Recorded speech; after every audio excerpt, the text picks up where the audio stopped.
Ever seen an interpreter and ask yourself, what is going on inside their head? If you think the process of juggling from one language to another is chaotic, then you really are simply correct. But what is exactly happening inside of the mind?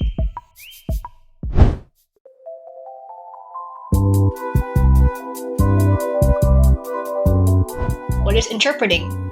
Well, interpreting is an act of orally transferring meaning from one language into another, in real time or near real time. The process of interpreting is a complex one, from capturing the message, processing it, and then reformulating it into another language in such a short amount of time.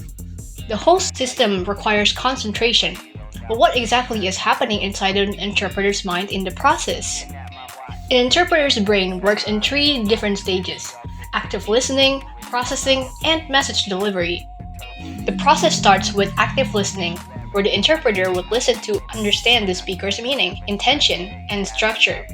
Processing is where you do mental work, where you analyze, organize, and convert the message into the target language. And finally, the message delivery is where you produce the message clearly, accurately, and appropriately in the target language. Here's a couple of examples. For consecutive interpreting, it is partially a little easier than simultaneous interpreting. Where consecutive, there is a pause between the speakers for the interpreter to speak as so. For example, in the original language, the speaker might say, "Tapi kalau semisalnya saya pergi besok, nanti si bapak ada di tempat gak?" And then the target language would say, "If I go tomorrow, will he be on site?" As the interpreter listens, they are given a moment to process the information. There is a coping technique that is currently happening, which is chunking. Chunking is where an interpreter breaks a continuous stream of speech into smaller, meaningful units in order to understand, process, and reformulate the message. So, if we are going to use the previous example, it would go like, "Tapi kalau semisalnya saya pergi besok, nanti si bapak ada di tempat gak?" Taking the adjective pergi and chunking it into the main idea of the passage. But if we were to use a more focus-oriented topic, like for say, jika air terpapar lalu lama dengan sinar matahari, maka air akan berubah menjadi uap. The target language would be, enough heat from the sun will evaporate the water. Heat and sun become one chunk, separating from evaporate and water in their own chunk. After chunking each word into their category, the interpreter then would arrange it into a new sentence that may be different, but the meaning is still conveyed.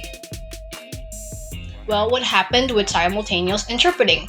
Simultaneous interpreting is done by the interpreter speaking a few moments after the speaker in the source language is done speaking. Since they are doing it simultaneously, the interpreter would most likely have less time to process the information, different from the consecutive interpreter, who would take a few moments or two to process the information. So for simultaneous interpreting, they have to decide their words far more quickly.